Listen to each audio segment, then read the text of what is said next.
Bom dia a todos, mais uma vez. Dando continuidade ao ciclo de webconferências promovido aqui pela Unidade de Telesaúde do Hospital Universitário Professor Alberto Antunes, nós teremos a grande satisfação de contar hoje com a palestra da doutora Celi Almeida, que vai tratar aqui com a gente sobre as questões relacionadas ao tabagismo. Então, a doutora Celi, ela é pneumologista e coordenadora do programa de controle do tabagismo aqui do UPOFAL. Eu, como todos vocês já sabem, sou a professora Rosaline Mota, chefe da Unidade de Telesaúde aqui do Hospital Universitário. Bom, doutora Celi, é uma grande satisfação poder contar com a sua colaboração e tratar de uma temática que é tão importante e que acaba sendo cada dia mais recorrente em nossa sociedade, que são as questões relacionadas ao tabagismo.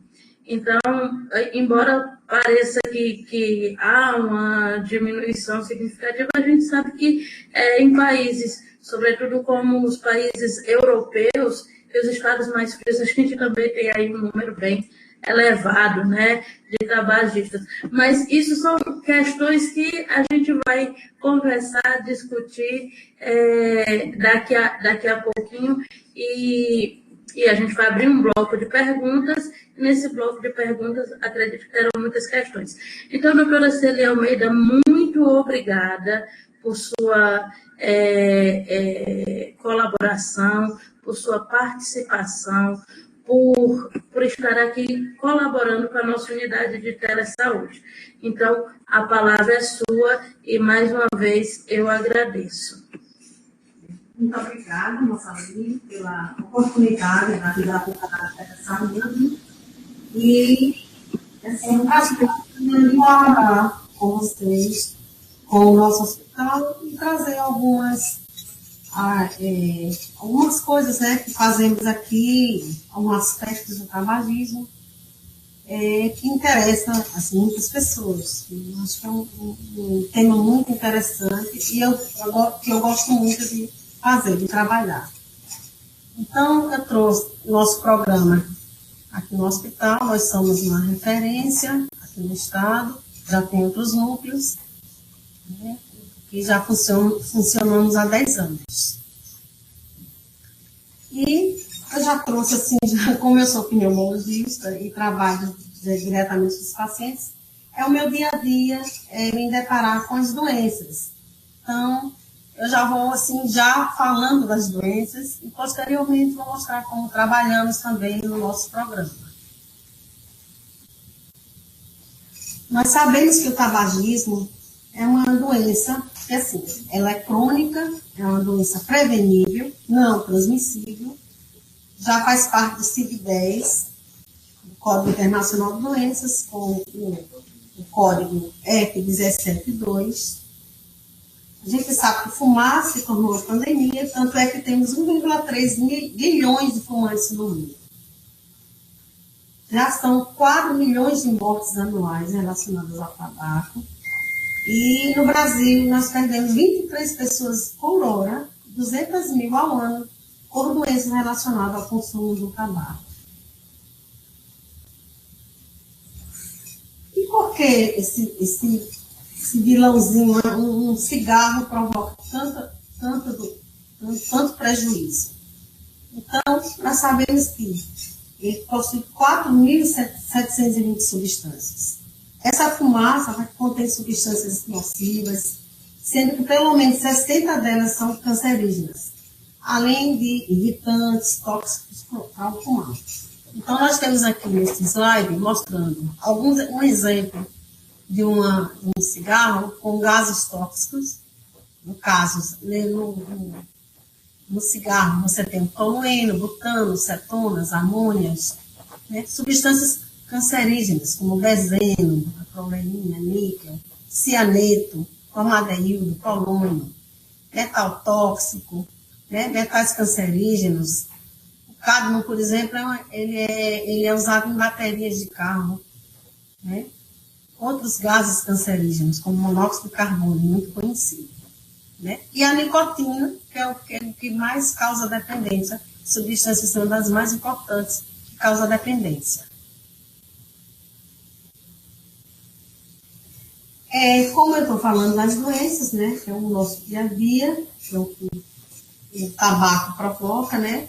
A doença pulmonar obstrutiva crônica é uma das doenças que mais nós temos, assim, no nosso meio, que a gente já consegue se deparar com que são aqueles pacientes que já vêm à procura de ajuda com quadro respiratório, que são as doenças pulmonar obstrutiva crônicas. No caso, bronquite e enfisema, sendo 85% dos casos. O tabaco, né, ele provoca 30% dos cânceres provocados, 30% do câncer é provocado pelo cigarro, sendo em disparado 90% pulmão. Em seguida, nós temos a boca, a laringe, que são cometidos, faringe, esôfago, bexiga, colo de útero, estômago e outros órgãos. Dentre outras doenças, são as doenças cardiovasculares. Então, em 25% dos casos das doenças cardiovasculares, no caso angina, infarto do miocárdio, é provocado também pelo tabaco. E as doenças cerebrovasculares, que é o AVC, derrame cerebral, em 25% dos casos, também provocado pelo tabaco. Então, nós estamos com uma verdadeira dinamite, né, em nossas mãos, né, e podemos prevenir.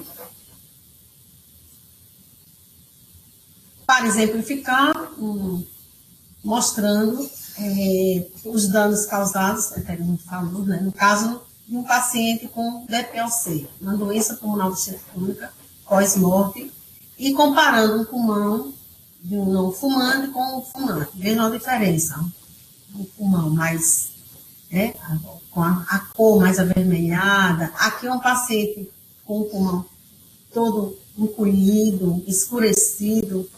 Nós temos aqui o coração do não fumante, ele está aqui preservado, tamanho, volume. Aqui um paciente, provavelmente, que a gente chama de cor pulmonar.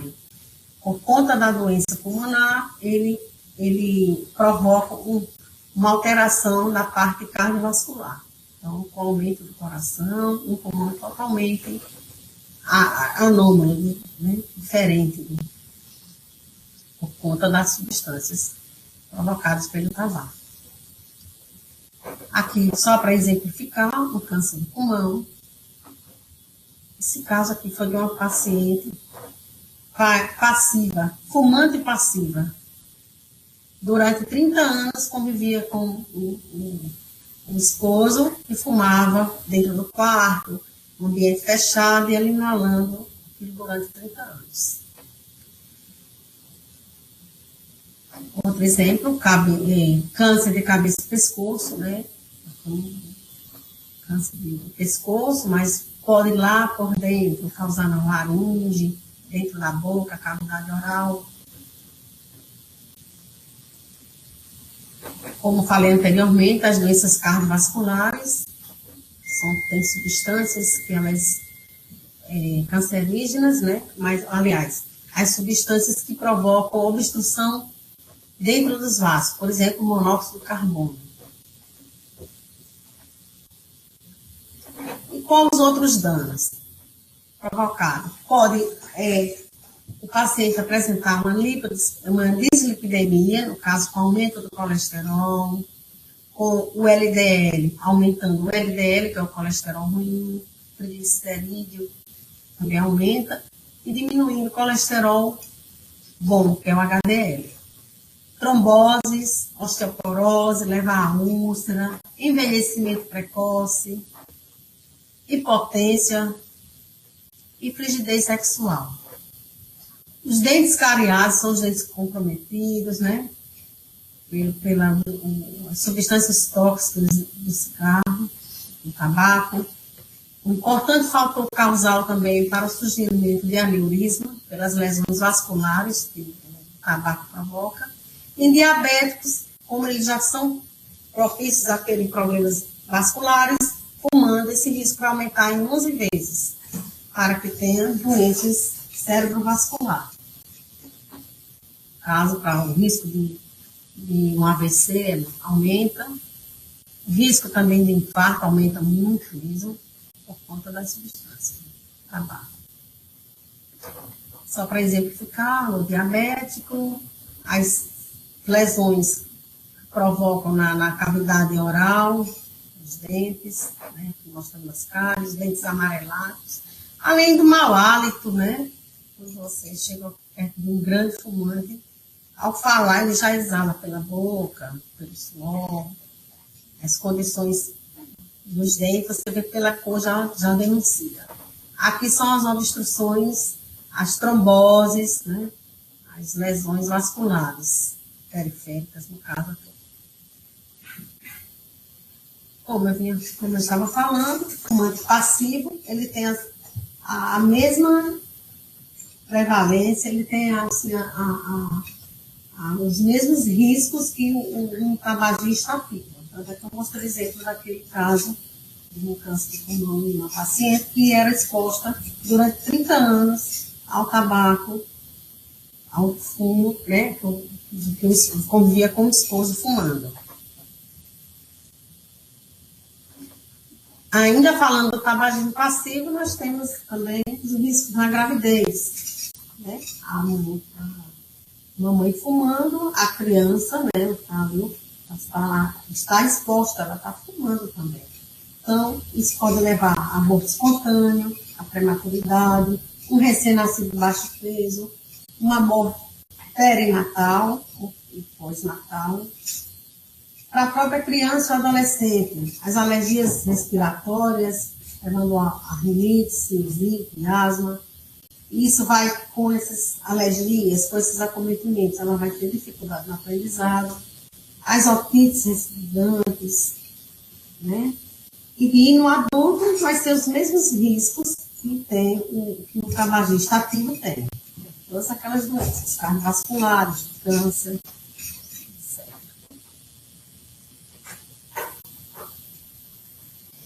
E nós, enquanto estamos cuidando desses pacientes, eles são encaminhados, né? Ou encaminhados para um programa, ou encaminhados até para o próprio clínico para avaliar esse paciente. Então, o que é que a gente vai começar a investigar? Investigar pela a história das doenças, geralmente chega com alguma doença que já tem, uma diabetes, uma hipertensão, e o acometimento da saúde atual. Ele já está tendo sintomas, já está tendo algum sinal de que o tabaco já está prejudicando. E vem para você. Você tem que ver também as histórias, o antecedente familiar.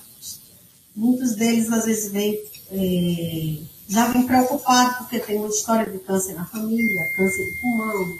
Então, já vem preocupados porque ele está fumando e tem esses antecedentes. Os riscos de desenvolver doenças, vem também com medo de desenvolver as doenças. Parar, já está tendo algum sinal. Então, a gente vai avaliar o perfil de consumo, quantos anos ele fuma, quantos anos maços, como é o comportamento. Isso pode ser individualmente, a gente vai detectar, ou então, quando está trabalhando em grupo, muito importante, mais adiante eu vou falar. Vamos ver também o grau de dependência nessa avaliação clínica. Nós vamos fazer todo um questionário para avaliar. E existe também o grau de dependência através do teste de Parkinson, que é um teste que a gente vai avaliar o grau de dependência. Se é um grau leve, médio, né, ou elevado, ou muito elevado, de acordo com a pontuação desse questionário. Vamos avaliar também o sistema os sintomas de abstinência, pela falta do cigarro que ele apresenta, né? Cada um se apresenta de uma forma, né? Cada paciente reage de uma forma diferente. A motivação para que haja essa mudança de comportamento, você vai também conversar sobre isso, o que levou ele a mudar esse comportamento. Foi alguém que pediu filho, ou porque ele quer ter uma vida melhor, quer ter uma qualidade de vida melhor, tudo isso, e vários outros exemplos. E durante essa avaliação, quando formos iniciar a medicação, a gente vai fazer uma concordância, analisando vários aspectos com o paciente sobre o uso das medicações. E qual é o objetivo dessa avaliação? A gente vai selecionar o melhor tratamento para cada tabagista. Quando esse paciente já chega ao profissional, no caso o pneumologista, pode ser o clínico ou o cardiologista, e vai fazer o tratamento para o tabaco, a gente vai selecionar o melhor tratamento para aquele tabagista. E nessa avaliação de selecionar, a gente vai ver aqueles itens anteriormente que foram comentados, o perfil de cada paciente. Né? Vamos também, nessa avaliação, qual é o objetivo dessa avaliação também? Tratar as doenças identificadas. Você detecta que já está com hipertensão, pode estar com dislipidemia, já está com um problema respiratório avançado ou inicial, vai começar a identificar para poder tratar.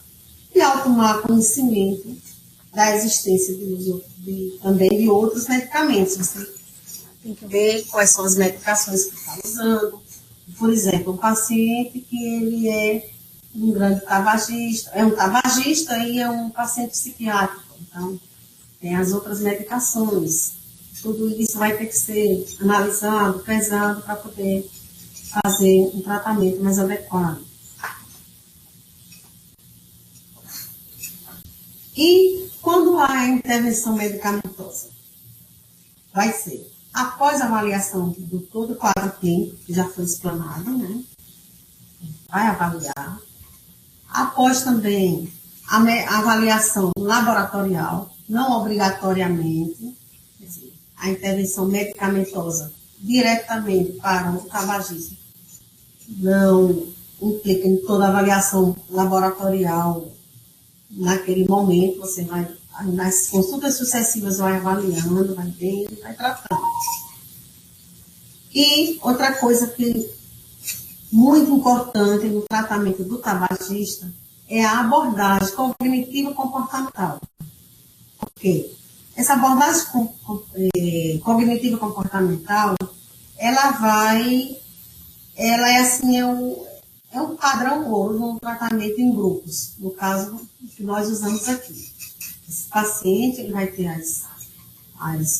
as terapias em grupos, ele vai ter o coordenador, eles vão interagir entre eles, todos aqueles tabagistas, vai ter trocas de experiências, e assim, para que haja mudança de comportamento, mudança de hábito. Alguns conseguem apenas com essa abordagem, esse tipo de tratamento, não sendo necessariamente, não necessitando de medicação. Então, quando essa abordagem clínica não for suficiente, e pelo grau de dependência e outros fatores, ele vai ser encaminhado para o clínico, vai ver todos esses pontos que eu já falei. Também tem que, ao fazer essa intervenção medicamentosa, tem que ser posto em questão as contraindicações. Tem determinadas medicações que aquele paciente não pode usar, né? Vai depender de como é feita essa avaliação pelo médico. Como eu já falei anteriormente, a concordância do tabagista sobre o uso da medicação, e há uma concordância do médico com o paciente. O paciente pode chegar a querer tal medicação. Não, doutor, eu tenho tal medicação. Não, mas vamos ver se você pode ou não. Vai depender do que ele tem de doença. Por exemplo, paciente epilético, né? ele tem uma determinada medicação que a gente usa aqui, que não pode ser usada, uma medicação oral. No caso, por exemplo, a bupropiona. Quanto ao uso da medicação. Então, quando nós vamos para a medicação, nós temos a reposição da nicotina através de adesivos, temos a medicação tipo pastilhas, goma, que ajuda bastante para cessar a dependência, para ajudar. E temos também a medicação oral. No caso, no nosso serviço, nós usamos a bupropiona, fornecida para o nosso serviço. Podemos, a monoterapia, a medicação só, geralmente é o suficiente. Ou usa o adesivo, ou usa a medicação oral, é o suficiente. Mas, em muitos casos, nós vamos precisar fazer uma associação de medicações. Então, usar, por exemplo, o adesivo e usar a medicação oral. E, algumas vezes, durante a avaliação, você vai avaliar que aquela monoterapia, uma medicação só, não foi suficiente. Ele tem uma dependência grande, não aderiu, não conseguiu, você vai avaliar e pode associar outra medicação. Quando também você pode usar as medicações quando há urgência de necessidade de interrupção do tabagismo, né? Tem pacientes que têm uma urgência, por exemplo, tem que fazer uma cirurgia cardíaca, uma cirurgia importante, e ele necessita urgentemente parar de fumar, você já avalia, às vezes até não ele individualmente, não, em grupo, e tenta fazer o melhor para que ele pare, interromper, por pelo menos para uma cirurgia de urgência, parar logo, ou então esperar 4 semanas para poder fazer aquela determinada cirurgia. Então, qual o objetivo da medicação? Ele vai, concomitantemente, facilitar aquela abordagem cognitivo-comportamental. Quando esse paciente é enviado para o médico, ele já está no outro lado também fazendo esse outro tratamento, que é a terapia em grupo. Nós chamamos a abordagem cognitiva comportamental, que são as reuniões, mas adiante eu vou explicar como funciona. O objetivo da medicação vai diminuir os sintomas da abstinência e, claro, vai auxiliar o fumante a deixar de fumar.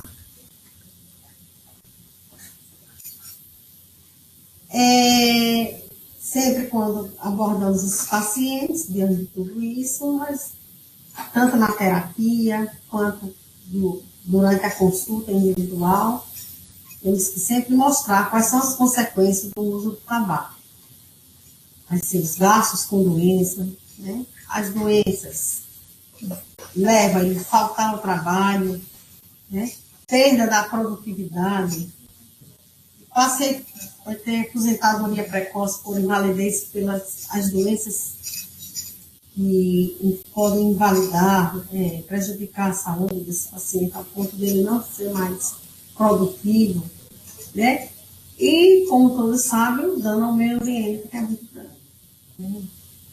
Substâncias no nosso ambiente, prejudicando a natureza, prejudicando as pessoas que estão ao redor.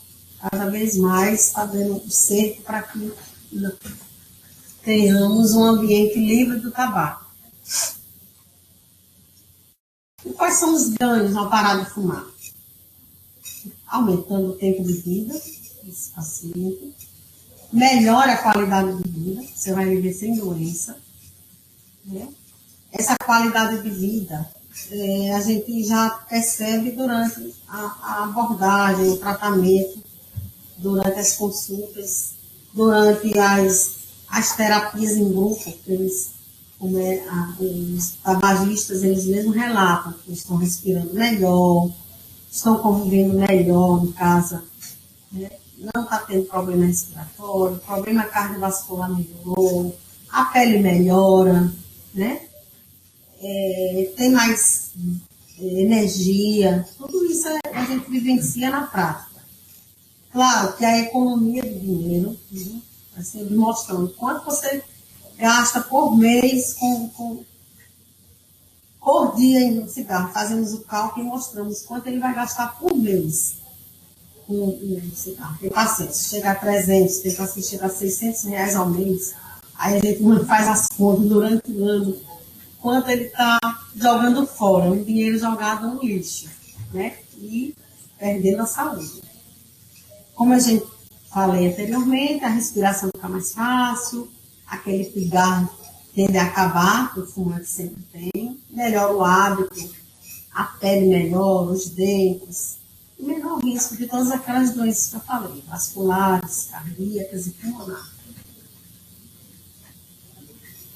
Obrigada. Nessa outra parte, eu vou mostrar, agora nessa segunda parte, sobre como funciona o nosso serviço no hospital. O fluxograma, né? Nós temos o fluxograma de como funciona, para que as pessoas que estejam interessadas ou tenham pessoas que sejam tabagistas, nos procurar e fazer esse atendimento, e ser recebida para fazer esse atendimento, para fazermos esse atendimento.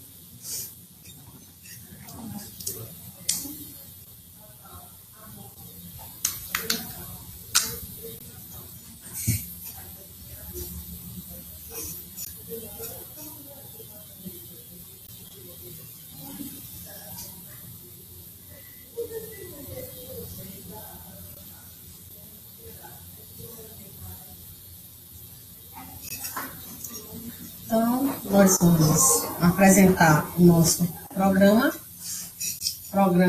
o controle do tabagismo do Hospital Universitário.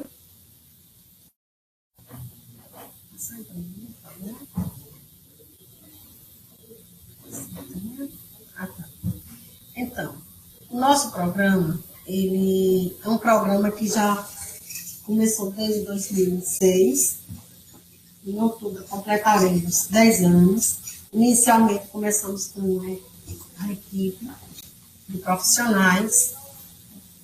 Esses profissionais, eu, no caso, a doutora Celi, Fátima Coelho, que era uma que trabalha aqui no hospital, não está mais no programa.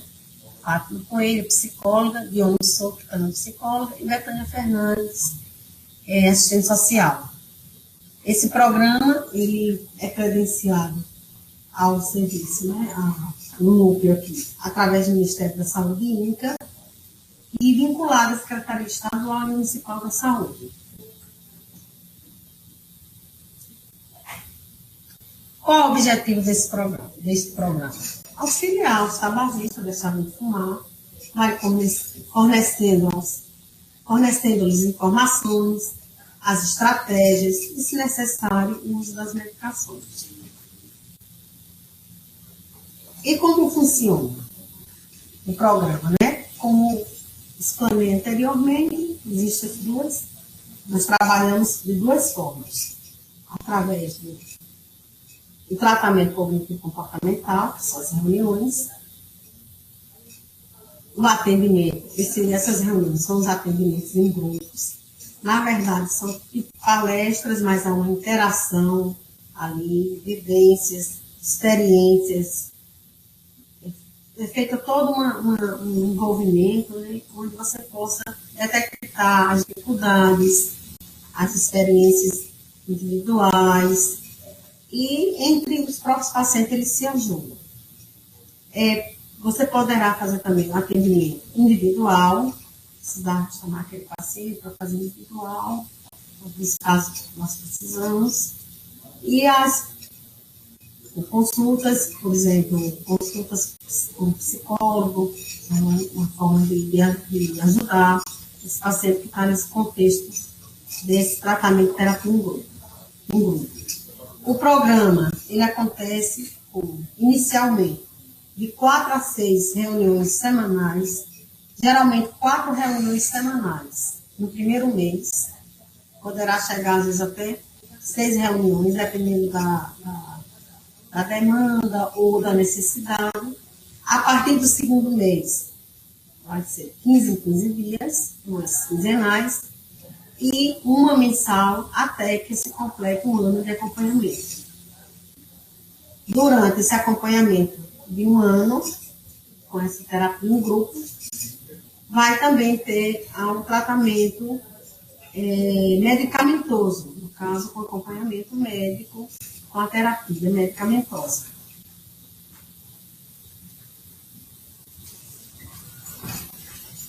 E, para ilustrar melhor como é que nós funcionamos, trouxe aqui um fluxograma para que as pessoas que têm interesse de procurar o nosso programa saber como chegar aqui ao hospital até chegar no programa do tabagismo.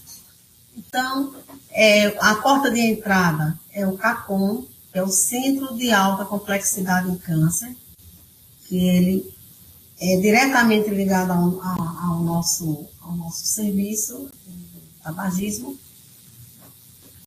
Então, o paciente é atendido na recepção do CACOM, o funcionário da recepção vai perguntar se tem prontuário. Se tem prontuário, ele encaminha para agendar o profissional do programa para fazer o cadastro. Ele vai para a nossa sala e ele vai ser agendado para ser atendido pelo profissional. Caso ele não tenha o cartão, né, se não tem prontuário, no caso o cartão, ele vai ser encaminhado para o SAMI para abrir o prontuário.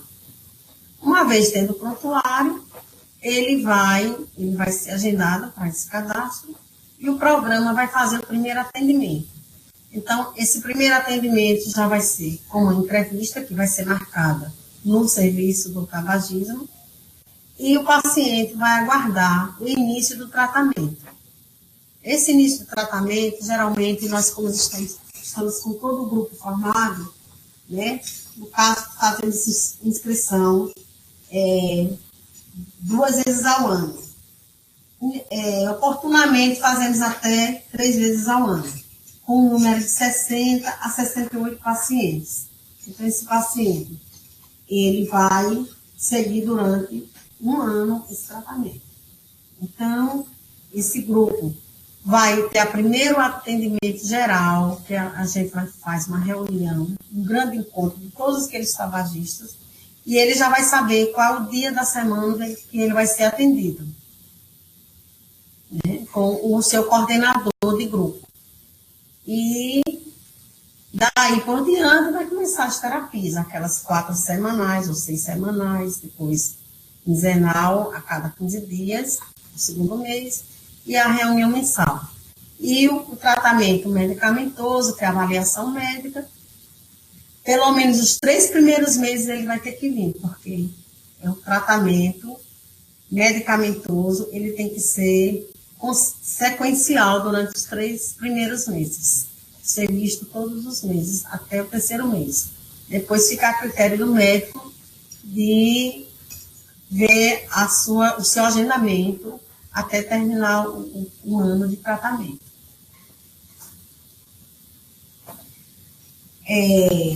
O tabagismo, o tratamento do tabagismo não pode ser visto por um único profissional.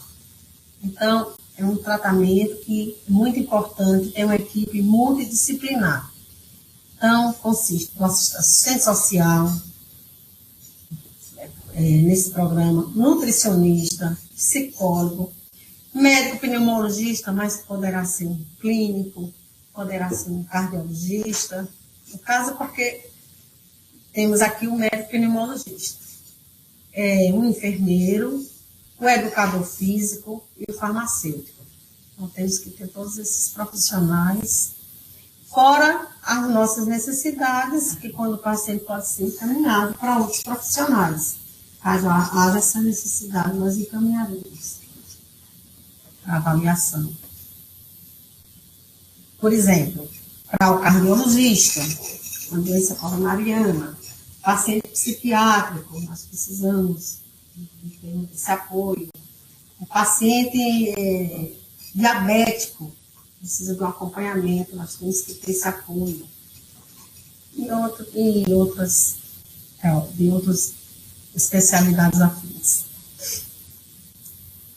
Só para resumir, né? Então, o tratamento vai consistir nessa abordagem cognitiva comportamental, é a base do tratamento, que é a mudança de hábito, a mudança de pensamento, né? Mudança de comportamento. A participação do tabagista é muito importante, é ativa, ele tem que se expressar, ele tem que expor o seu problema e a gente está ali junto, caminhando junto para ajudar. Porque parar de fumar não é fácil. Ter o apoio medicamentoso e, às vezes, apoio psicológico também é muito importante. No dia 31, só para ilustrar, este ano, todo ano tem um tema. Então, o dia 31 de maio foi o Dia Mundial Sem Tabaco, comemorado em todo mundo. E este ano foi a mensagem dessa campanha foi que a embalagem deve ser única para o mesmo mal. Porque cada vez mais as indústrias, né, a pressão é grande para que haja mais facilidade, né? Então, por exemplo, uma embalagem colorida, um cigarro com um aroma, com artifícios que usam para que seja mais atrativo para as pessoas, principalmente os jovens. Então, eles estão nessa campanha deste ano tentando ver se padroniza uma única embalagem, com tanto frontal como a parte posterior da embalagem, mostrando a figura, sendo uma cor só, tudo padronizado para todas as marcas de cigarro. Então, qual o objetivo? Reduzir a atratividade das embalagens de cigarros, eliminar a propaganda e promoção de produtos do tabaco, né? Limitar as embalagens enganosas dos cigarros e aumentar também a efetividade das imagens de advertências sanitárias. Como, por exemplo, aqui, mostrando para a criança, né,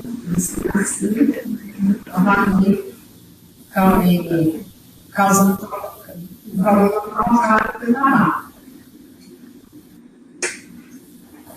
O objetivo dessa campanha também é reduzir a prevalência de fumantes, com isso vai diminuir a morbimortalidade nacional do tabaco, sempre esse qual as ações educativas de educação da saúde, com as medidas de econômicas, isso vai potencializar para prevenir a iniciação do tabagismo, promover a cessação do tabagismo e proteger a população da exposição à fumaça ambiental do tabaco.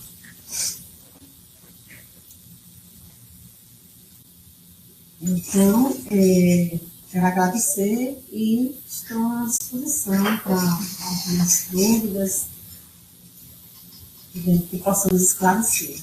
Obrigada.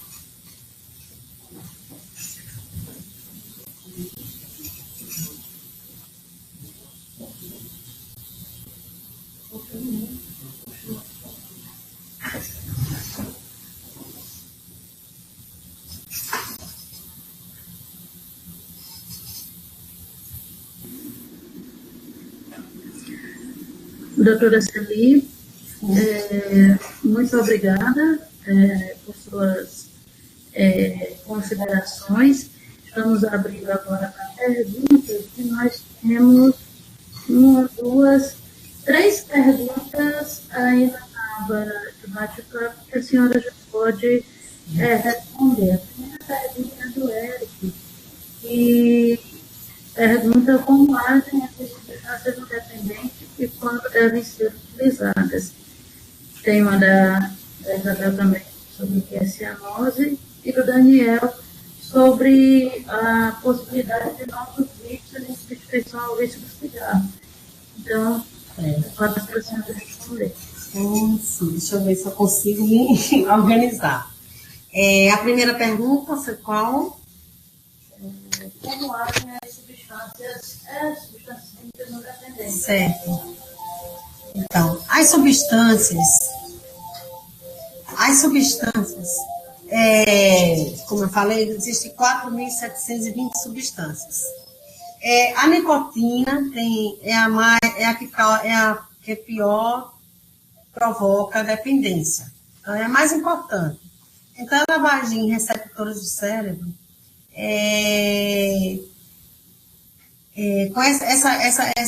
nos receptores do cérebro, ocupando nesses receptores e causando a dependência. Então, o que é que essas drogas que a gente usa faz? Ela vai inibir esses receptores a receber a nicotina, certo? Então, essas substâncias vão agir em núcleos lá do cérebro, agindo nesses receptores, provocando a dependência. Então, por exemplo, quando você fuma, libera dopamina, serotoninas, que dão aquela satisfação, que dá a sensação de bem-estar, né? Provocando todos aqueles problemas que a gente mostrou. A segunda pergunta foi Tem outra pergunta aqui. É cianose? Cianose, quem perguntou foi a Érica, né? Foi Isabel. Isabel. Cianose, Isabel, ela através da circulação sanguínea, lá dentro da circulação sanguínea, há uma má oxigenação.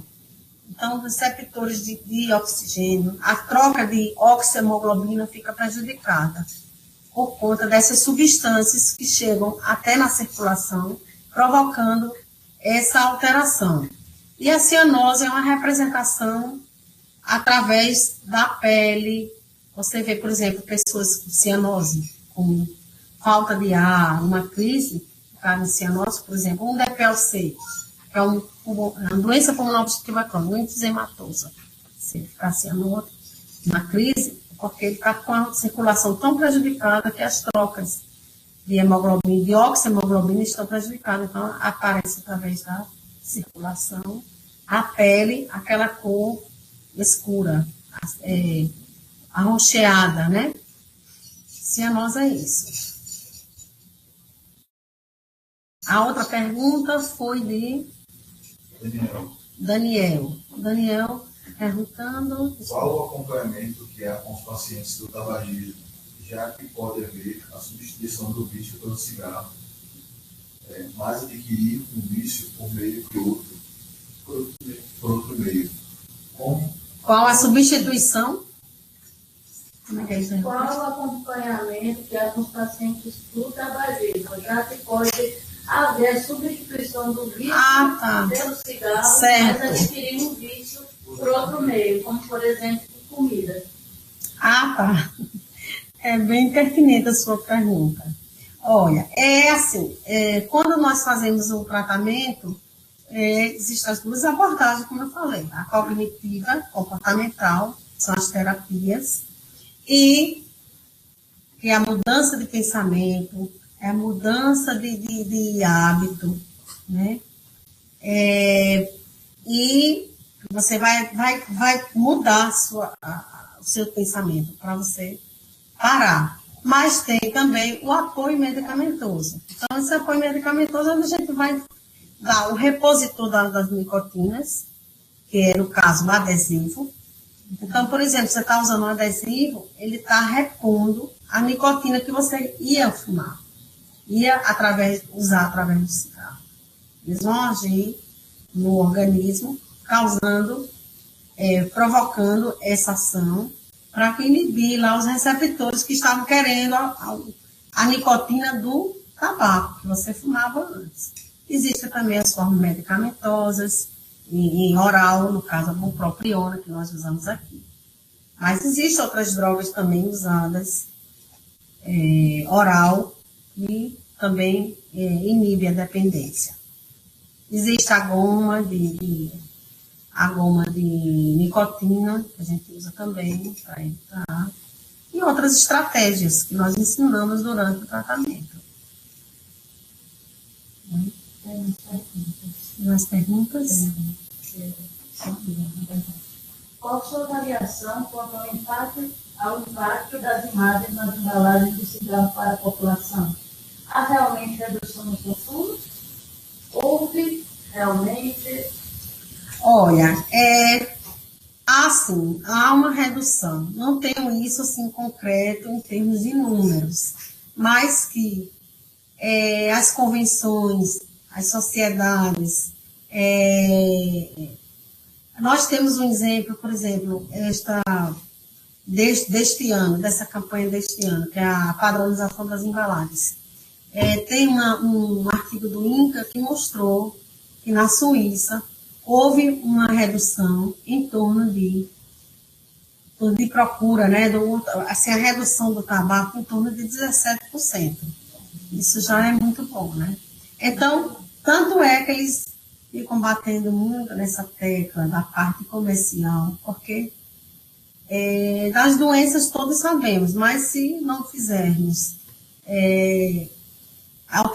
assim, condutas, né, ou não intervirem de outra forma, com embalagens, por exemplo, com aumento dos impostos para essas indústrias, e outras medidas, né, legislativas, não vamos ter esse resultado. Então, cada vez mais que nós somos da sociedade, das comissões internacionais, temos que cercar esse aspecto, nesse aspecto. Tem resultado, sim, não sei o que dizer em números, mas eu só tenho esse exemplo da Suíça.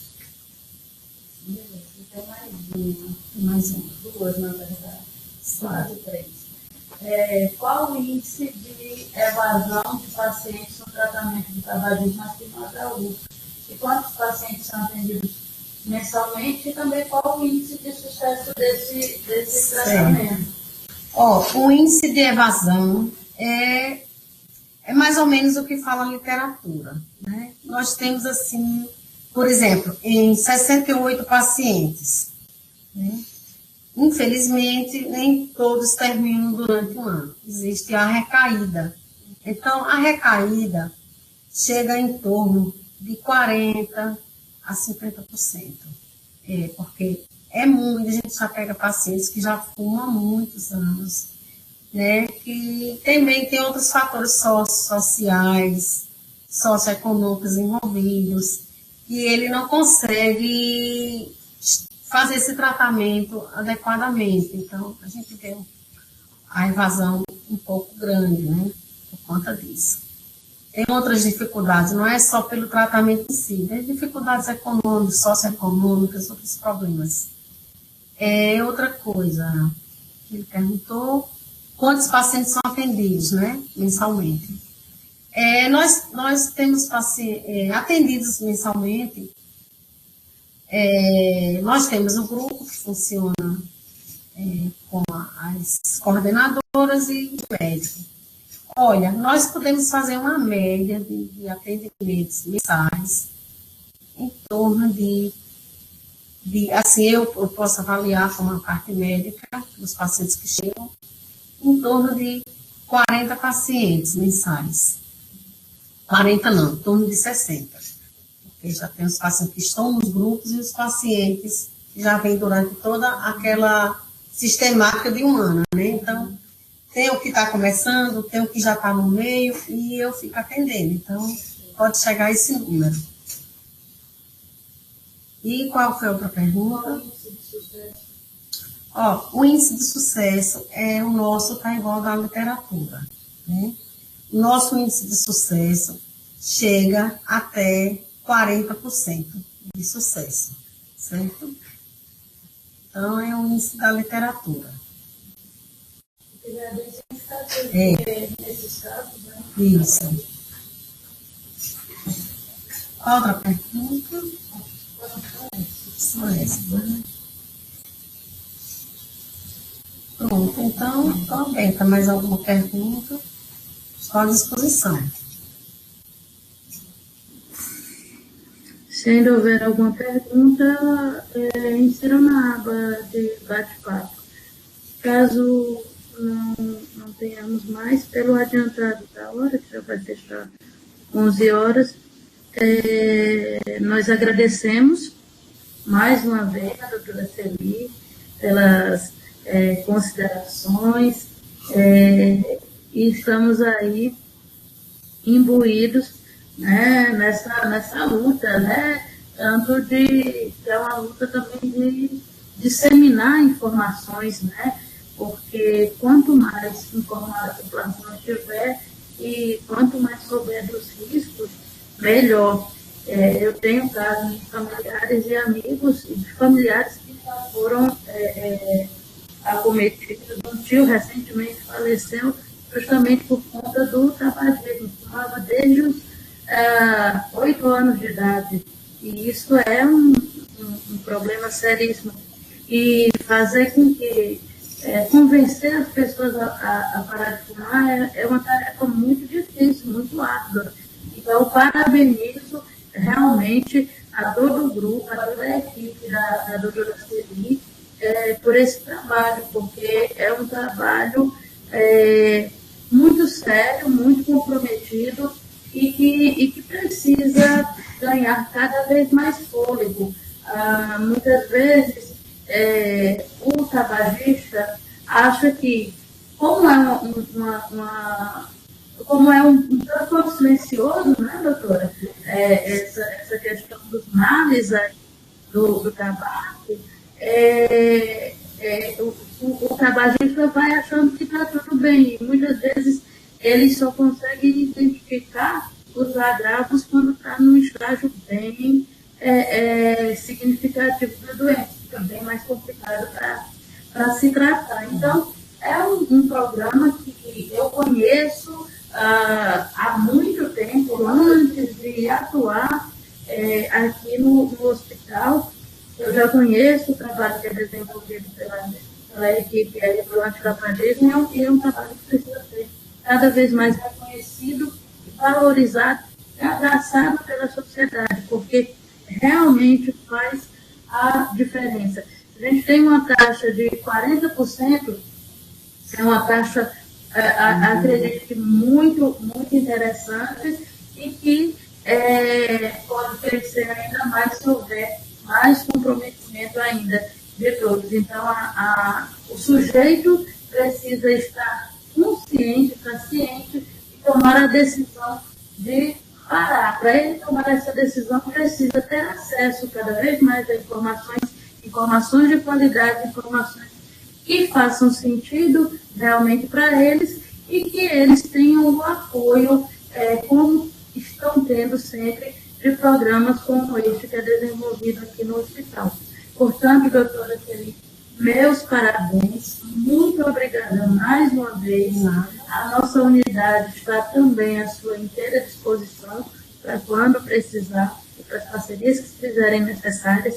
Existem alguns programas de telesaúde que envolvem essa questão do tabagismo. Tem um programa bem interessante que se chama RespiraNet, que presta informações via tecnologias, assim como a gente utiliza aqui na telesaúde, para a população. Então, talvez a gente possa até conversar em breve sobre essas questões também. Então, muito obrigada, e eu abro para as suas considerações finais e a gente encerra a webconferência. Parabéns pela palestra. Obrigada. Eu quero, mais uma vez, agradecer a todos aqui do Serviço da Telesaúde, pela oportunidade, e agradecer também as pessoas que estavam nos ouvindo, se interessaram pelo assunto. Espero que nós tenhamos, que possa, o nosso serviço aqui, essas informações tenham trazido benefícios, tenham trazido uma porta de entrada para que sejam ajudadas as pessoas que estão passando por esse problema, né? Ser independente, como também tem outras pessoas da sua família, amigos, que estão precisando dessa ajuda.